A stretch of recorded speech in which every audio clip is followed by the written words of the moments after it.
Good afternoon, Mashpee community. I'm Patty DeBoer, Superintendent of the Mashpee Public Schools. Today is Friday, October 1st, and I wanted to use this as a check-in point. We have completed the month of September as a fully in-person school model, and we are doing very well with that. And I want to express gratitude to our students in particular, our staff, and our families for all that we are doing sort of together to make sure that we are able to maintain that model and that we're keeping our school environments as healthy and safe as possible for everyone who spends their days here. And it has been a challenge, and it is continuing to be a challenge in terms of, I think, everybody's sort of emotional well-being and mental state, because like I've said in some of my communications, when we left in June, everybody was much more upbeat about what we thought was coming. And then we had a relatively, free summer in terms of masking and being overly cautious. And then, schools reopened and we're back to masking, hand sanitizing, and we are distancing our students 3 feet in our classrooms. So the strategies that we have in place in terms of the 3-foot distancing, the hand sanitizing, and the masking is really making a difference in allowing us to keep everyone healthy and safe. So far, we've had 10 staff members test positive for COVID, and all 10 of those individuals were vaccinated. And so those were breakthrough cases, unexpected. And they were all in, classroom settings where there were masks.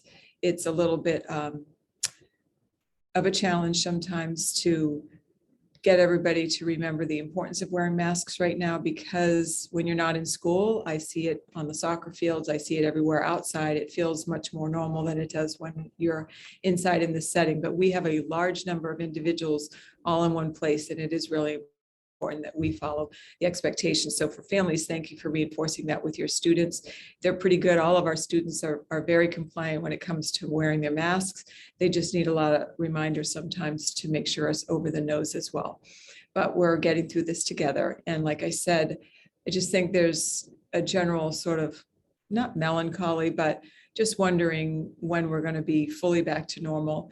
Thinking about some of our students who are currently in grade 5 and up. It's been a while since they had what was considered a normal school year, because last year was, the hybrid for those students. And then the year before got cut short by 3 months. So we all have to sort of relearn how to function in a school setting, and that applies not only to the students but to the adults that we have in the buildings too. So we're navigating together, but it's really been a little bit of a challenging start. Everybody has felt that the year is going so slow, and I'm not sure, I don't have the background to fully analyze why we're feeling that, but I think it has something to do with just the disappointment and trying to get back into that rhythm and structure that really helps us thrive as learners and as educators. So that's a little bit of piece of that. We are going to start our routine COVID safety checks on Tuesday, the 19th of October. You've received a lot of communication on that. It'll be in the newsletter or whatever it is I send out on Fridays today as well. We really do encourage as many students as possible to choose to participate. It is a level of safety information for families too. You would know on a weekly basis that your child was not carrying the virus, because we know we're trying to find asymptomatic students and adults through this method. And it does involve, swabbing the nose. You do it yourself. It's not invasive. A little bit different this year is you're going to do 2 swabs. One of the swabs ends up in a group test tube, and the other swab goes into the other sample of your own goes into your own test tube. And so if the combined sample tests positive, then they will go to the individual test tubes of each of the members of that pool, which it's not called pool testing, and find out who is the positive person so that we can give the support and guidance that we need to that student or adults and their family. The test and stay program that you often hear about in the media. We will have the capacity to do that. However, we don't expect that it will be something that will come into play so much in our district because of the 3-foot distancing that we have in all of our learning spaces. So it will potentially be used in certain circumstances, but it will not be this sort of widespread program that people would be involved with. And again, the test and stay program is not for symptomatic individuals. Everybody, just to reinforce this, if you have symptoms of COVID, and there are a lot of things that look like COVID, but we're going to assume first that that needs to be looked at, you are supposed to stay home, stay out of the school setting so that we don't have that potential spread. So that'll be coming, and I really encourage you in today's letter, you'll see that you can click the link to register to participate in the routine COVID safety checks that we have in place.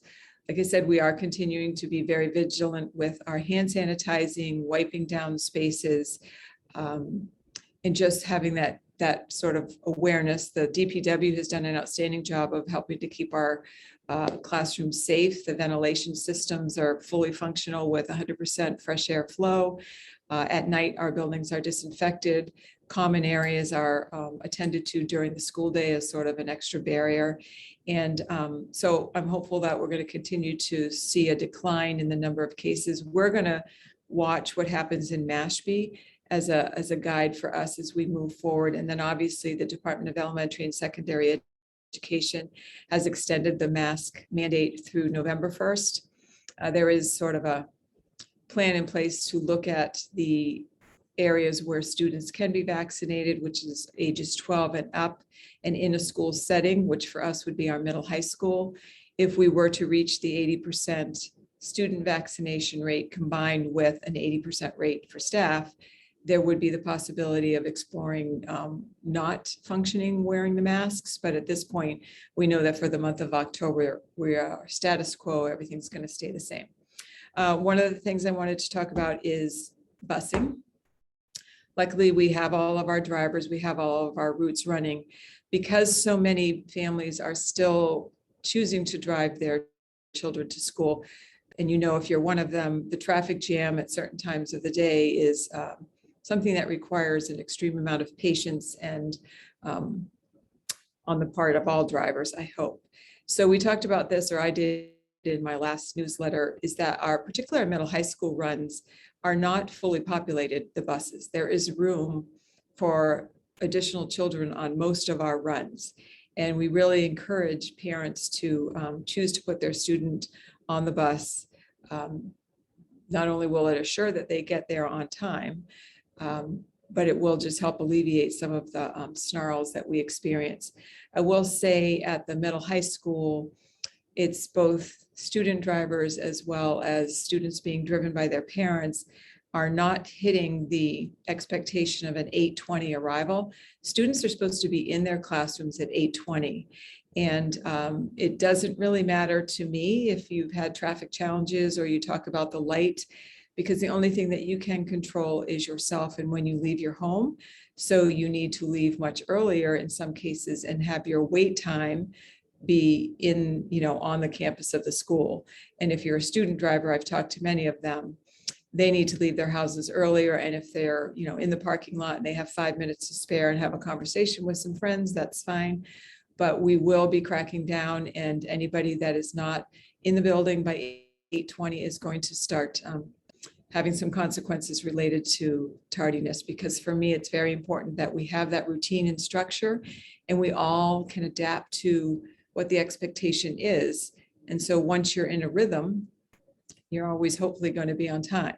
It might mean that you don't make so many stops along the way if you're a person who's driving themselves in or being driven in, but there are ways to make sure that all of our students are in their buildings at the time that their school day starts. So it's 9:05 for Coombs and Quashnet, and it is 8:20 for the middle high school students. So I really hope that we can all work together to sort of lessen the traffic crunch and make sure that our students are getting into school on time as often as they can. Just one other thing. Lost my sticky. Oh, there it is. Just to the middle high schools, progress reports are going to be available for term 1 next Wednesday. So we're already at that point of having, journeyed that far through school. With the middle high school, they have a block schedule this year, similar to what they had last year. And there is a period 8 every other day for students. And I really want to encourage families to have a conversation with their children about how they are utilizing that time, because that really is a time to make sure that they're not missing any work, that they're getting everything done that they need to. And so it's, making sure that we do the best we can to maximize our time. And again, everybody is trying to get back into their routine, and it's not an easy shift, but I just want you to know that if you are having a struggle with your child or you need supports for your family in any way, that you reach out to us, because we are definitely here and we have resources to help you. A couple of reminders: tomorrow is the Oktoberfest for the town of Mashpee, and hashtag We Are Mashpee, our outreach site, will have a booth there. So hopefully you'll be able to stop by. Next Friday, which is October 8th, is a full day off for students, and it's a professional development day for our teachers. And then the following Monday is Indigenous People Day, and that is a no school day for staff and students in Mashpee. So that's a 4-day weekend for families. One other event coming up on October 12th, which is the Tuesday after the 4-day weekend. We are at the Quashnet School having our official flag raising. As you know, we were doing a flagpole project that included some changing out of poles and adding poles where there were none. And the Quashnet Schools project is the first one to be completed. So at 9:30 on the 12th, we will have a ceremony and we will be raising the United States flag, the state flag, and most especially important, for the first time ever, the Mashpee Wampanoag tribal flag will be raised at the Quashnet School. And we have a nice ceremony planned for that, and it'll be a great opportunity for celebration. And then down the road, the other 2 schools will get their additional flagpoles installed, and we will have a way to acknowledge those flag raisings as well. For me, it's very important that the students, the Native American students and the non-Native students at each of the schools, is able to participate in this event. So if you're around, it is an outdoor event. You're welcome to stop by to share in that with us. And I hope that everybody has a wonderful weekend. A couple other upcoming events I might as well talk about is October 18th is a Monday. That is the town meeting for the town of Mashpee. It is at 6 p.m. and it is outside on tents that will be put up on the stadium field. And I'm happy that they actually went with the tents, because it has allowed us on the Saturday preceding that, which is October 16th, to be able to provide our seniors and a guest for each senior with a homecoming dance. And so we're going to be able to utilize the tents for that. And we're very grateful that that all sort of seemed to work well together, and that we're able to give our students that experience. So back to having, I hope you have a great weekend. It's a beautiful day today. Next Friday night is our homecoming football game, so you're welcome to come and attend that as well. And then there are many other sporting events throughout the week. The link is in our on our website for all of the games. Tonight, I believe there are some soccer games, and so if you want to come out to the stadium to watch those, we encourage you to do so. Our students have really been so wonderful, in my opinion. I love getting to see them, and I've been spending some time at the Mashpee Middle High School, and just having those interactions with the students is what I need on a daily basis to sort of make me feel hope and happy. And they're just a unique set of individuals, and every one of them is so interesting to talk to and find out a little bit more about who they are. And we just have amazing children in Mashpee, and I am so grateful for all of them and all of the families who take such good care of them. So have a good weekend, and thank you for listening. Bye.